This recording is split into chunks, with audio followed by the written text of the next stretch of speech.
Hey guys, Vita here, Blueberry Hill. So this is January 10th. We're doing a couple of little things. I ordered some stuff to do the decking on the upper deck. I'm getting ready to figure out how many bolts I need for these guys. They're 3/8" bolt holes. So I'm probably going to use 2 lags and then 2 nutted bolts. And that's going to go through the header on the outside of the deck. Lags kind of scare me a little bit because that's the only thing holding the railing, so I'd rather have a nut on the other end of the 2x, and we'll secure all that stuff nice and solid. Anyway, that's easy stuff. We're going to paint part of that before we put it up as well, just the bottom part, because I got to weld cross bars for the railing itself, and that's that part. So I'm waiting on a few things for there. I ordered some 1/4" rubber padding. I forgot the designation. It's kind of like the TPO, but in 1/4" thickness. We're going to use that as backing for the supports on the uprights, and that'll extend the railing out a little bit, so we can actually get away from the drip edge that's there. What I'm doing now, look at all the fun little pieces of wood. So those are for our feature wall. So we had the brilliant idea of putting grain showing out, just glue it to the wall in there. It looks pretty cool. The renderings we saw, 3 different colors of stain, probably 3 different browns. I have light, medium, and I'll probably get a darker brown just for a few of them. And we're going to use a whole bunch of different wood. These are leftover 2x. I'm cutting to about 1 inch and 1.5 inches. Then we have a bunch of other spare wood that I'm going to actually knock down so it'll fit within a 2x4 realm. And there'll be some extra pieces that we have, like oak and some other junk that we have laying around. So anyway, after doing some math, it's roughly 6.5 feet by 8. So if you just do 2x4 pieces facing outwards, they're 1.5 by 3.5. So after cutting a whole bunch of pieces, roughly we made about 3-4 different sizes: 1 inch, 1 1/4, 1.5, and probably 1 3/4 thereabouts. Some of them I didn't care how big they were; I just threw them in a bucket. But here I'm doing the sanding. I'm basically running all the edges and, of course, the end grain just to make it pop out. I sand the top, make it nice and smooth, and then the grain is really revealed. The pine actually turns out really nice. It's kind of like fur, so it works pretty good.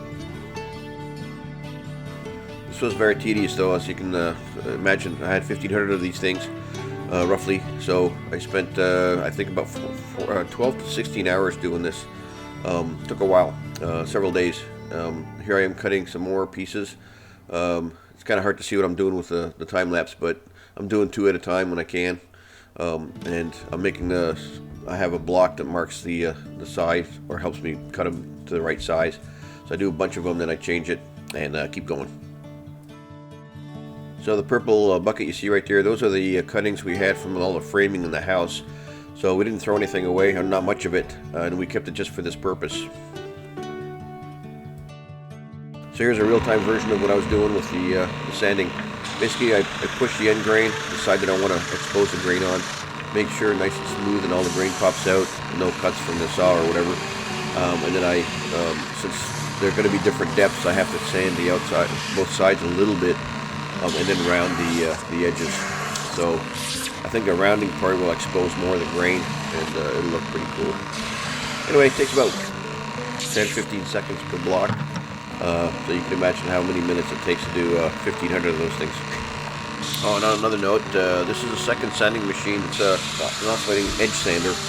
I bought the exact same model, I don't know, 10-15 years ago, and it worked up until I was halfway through this job, and it just crapped out on me. It's a known problem with these things. Apparently, if you Google on this particular model, a lot of dead motors. Basically just starts not really moving. The motor hums a little bit, but doesn't spin. So whatever the reason it breaks, might be the load on it. I don't know. This is a new one, so anyway, did the trick.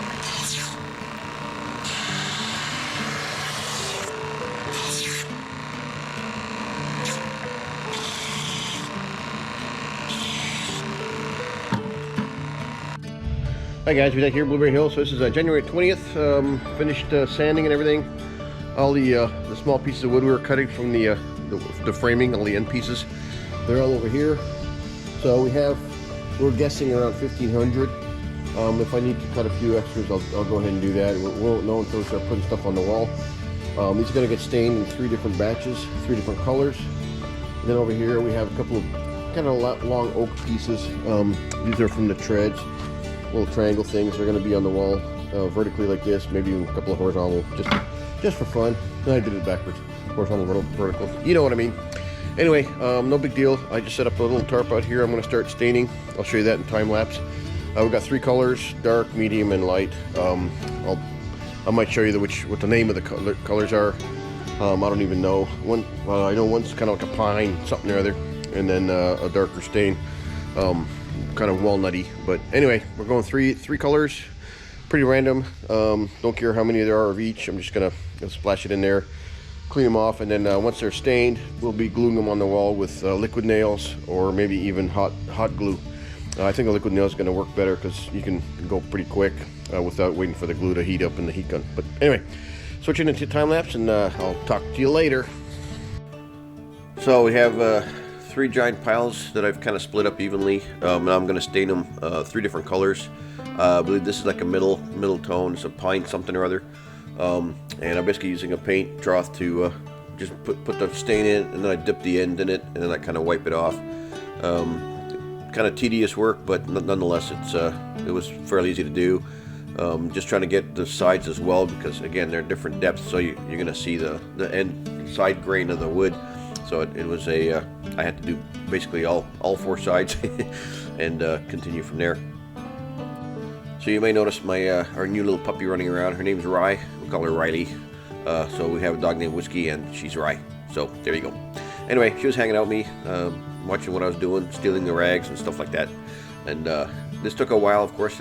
That's a pile of I'm not sure if that's a single pile or the second pile, but anyway, I did that for hours.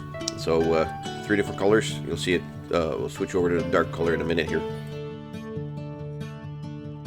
So here I'm beginning the last color. This is a golden oak, and that's the end of that. Next is actually I start building the wall the next day. Basically I frame it with leftover pallet wood that we had from our knotty pine ceiling, and that worked out really good. So make the frame, and then I start laying in the blocks. So this actually went faster than I thought it would. Basically I use liquid nails, just a regular one for the most of it, and then later on I buy a heavy duty one for just because. But anyway, you just dab it on the wall and slap the blocks in place. Try to make them as straight as possible. They're not 100% exactly the same size for whatever reason. The 2x, sometimes they're just a hair thicker, longer, wider, whatever. So, you know, it's a game. So this took me roughly 1 day to do the majority of it. And you see these longer pieces, those are oak that we cut off from the treads on the stairs that I made them wide enough to be equal to 1 or more of the blocks. So that kind of did a little bit twist on the wood, just being pine. But anyway, you can see one sitting right there near the light. Here I'm doing the light. You saw me. There's all my receptacles are adjustable for depth, and that allows us to manage for drywall and other thicknesses of wall material. So the switch is as far out as it could go, and then later on I sand down the plate and throw that plate on it. So this went on for hours at a time. Basically just glue and snap it in. You see the end pieces, which are not there's no blocks near the frame. I'll come back later and actually cut them to size and glue them in. Turned out we have about 20 extra blocks, so I think we counted pretty well. I still went to the store, bought some more stain and more 2x to put up there. Don't need it, but I do need the stain, because when you'll see in a minute, the blocks that go near the frame, I sand them down, cut them, sand them down. So I'll have to come back with the stain and just touch them up in the 3 specific colors. So here's kind of the working the blocks into the little holes. I have to measure for each one. They're not 100% the same. So a lot of work. It's like tile work. You just go outside, cut a few, come back in, snap it in, measure, and do it again. But anyway, that's nearing the end of this. You'll see me in a minute doing the last pieces on top, on the left side rather. And actually, I don't show it too much, but there's the top. You'll see that it's kind of a thinner wedge pieces. you know, spacing wise didn't come out 100% to the size of a 2x4. But anyway, that's the end of the feature wall. Next I'm going to poly it and call it good. Latest.